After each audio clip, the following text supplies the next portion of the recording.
So you got to believe me on this one. Just like the song Tribute by Tenacious D, it's not like the devil showed up and said, give me the best newscast in the world, but we had an awesome newscast today. It was great. A little long, but it was awesome. The 8 stories we picked, and comedy of errors, the SD card did not finalize the video. So when we pulled it to chop it up, it wasn't there. So you today, dear viewer on the YouTube and the X and the Facebook, will get a speed version of it because we have to record it for TikTok anyway. So we're going to give you the speed version of the things you might have heard today, and it is what it is. So you're welcome. Let's get into the 8 stories today, going first with Sarah Palin.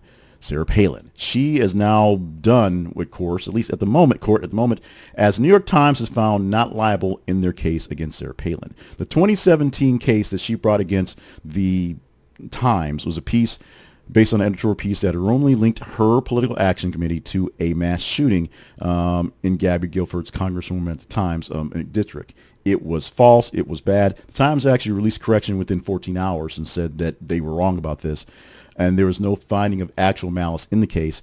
It was actually basically all done about 2 years ago, and then some legal shenanigans happened, so they're retrying again. This time is officially no actual malice. She is okay. Well, she's not okay, but the Times is not liable for anything that was there. We'll see if there'll be another appeal. Hopefully there will not be. As I said in the earlier edition of long form, this is a resignation of convenience, as Bill Owens, the executive producer of CBS 60 Minutes, has resigned, citing a loss of editorial independence, expressing frustration over constraints that prevented him from making independent decisions for the program. This comes after the $20 billion lawsuit filed by Donald Trump, which was settled, of course, by CBS, as they're trying to play nice and get another merger going through. That was based off the deceptive editing of 2024's interview with then Vice President Kamala Harris, which was deemed as election tampering on the election that Donald Trump won. So where's the tampering? The settlement has brought ripples along a lot of folks in CBS, and this is one where basically the producer of 60 Minutes was like, yeah, I can't do this. I'm going to resign because that's what you do. And this is what you do. But is a step of convenience because not everyone who feels this way can do this. And whether this resignation will mean anything to anyone, to the administration, the Trump administration, it means nothing. To the rest of the folks at CBS, maybe he's standing up for his virtues, and folks in the place will stick around will have to stand up for more. We will see. Mexico is asking for the U.S. to pull some discriminatory anti-immigration ads. The president of Mexico, Claudia Sheinbaum, has asked for television stations to stop airing this Department of the Homeland Security ad that basically is warning against undocumented migrants from coming across, essentially calling the ads discriminatory because the messages.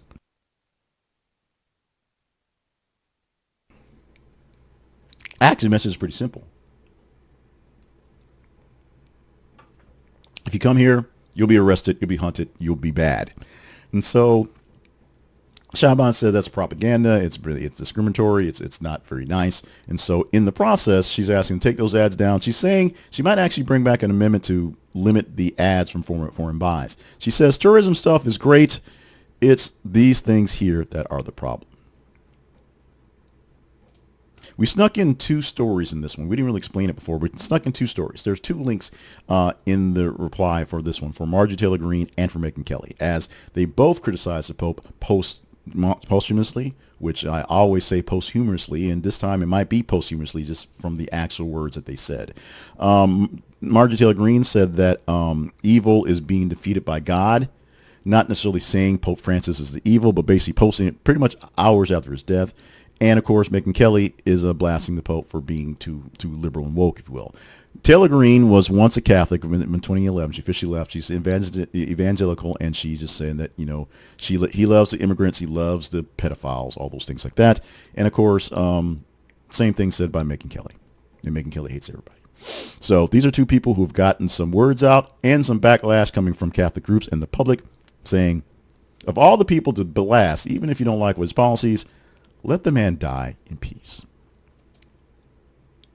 Quickly, like, share, and subscribe to the works that we do. If you enjoy what we're doing, either in the short form or the long form that you have on the YouTubes, like it so the algorithms will share it more people, so it will be in more people's For You page, if you will. Share it so that more people can see this stuff, because I think it's pretty good news. You may think it's good news and commentary.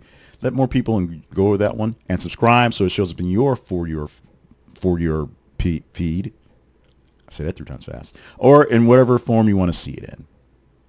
Coming in, what's number 5 today? The story is pretty quick. Temu and Shein are going to start raising prices in 2 days, April 25th, and that's happening because of tariffs. Now, if you get in your buy before then, you can save some money. What happens is there is a duty-free import provision that's being blanked out. So the 145% tariffs on Chinese goods, plus this duty-free action for things under $100 is going to come into effect very soon. Temu needs to make sure that they're making money. Shein needs to make sure they're making money and not losing things. So they're going to pass it off to the customers, which is how tariffs work.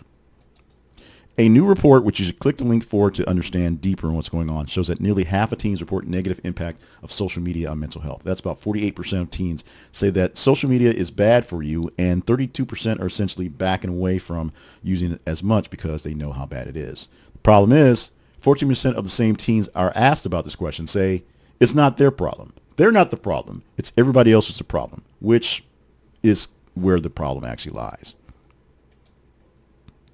We made a quick quip about Megyn Markle because we didn't talk about her because people hate her for something as well. And it got a lot of responses, but we had to go with one. So we went with Blake Lively, who actually had a legal battle, a teasing of a legal battle before she filed her big lawsuit, which is where things are getting really, really squirrely what's going on. She filed a initial lawsuit against Justin Baldoni so she can get some information and use that information to cancel that lawsuit and file a bigger lawsuit. Of course, Baldoni filed a competing lawsuit, back and forth, back and forth.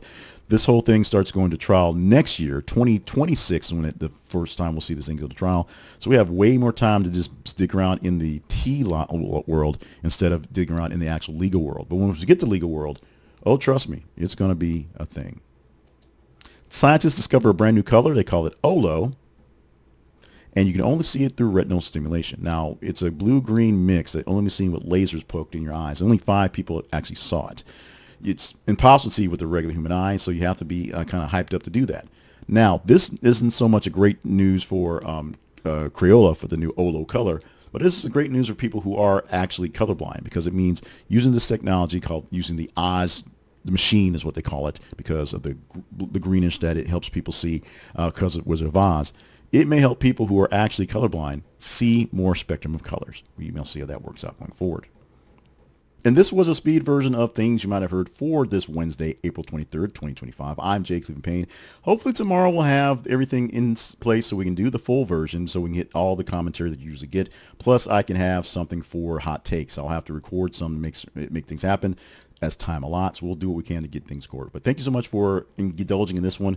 I know some people who watched the last one we did thought, hey, this was actually pretty good. Can you do this in a short version as well? Timing doesn't really permit it because there's a bit of weird editing that goes into it, and the fact that we do this on a live to tape version makes it a bit interesting. But we will see what we can do for more longer versions or more hot takes of stories. If I could read them all straight and cut them all up, had time to cut all 8 stories up, and you watch them all, that'd be something there.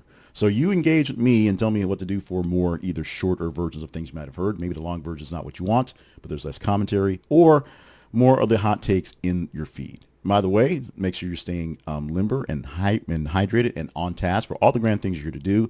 Make sure you're keeping your life more like a marathon, because that's what it's supposed to be, and not a sprint. Love you, mean it. We'll see you hopefully in the long form edition come Thursday.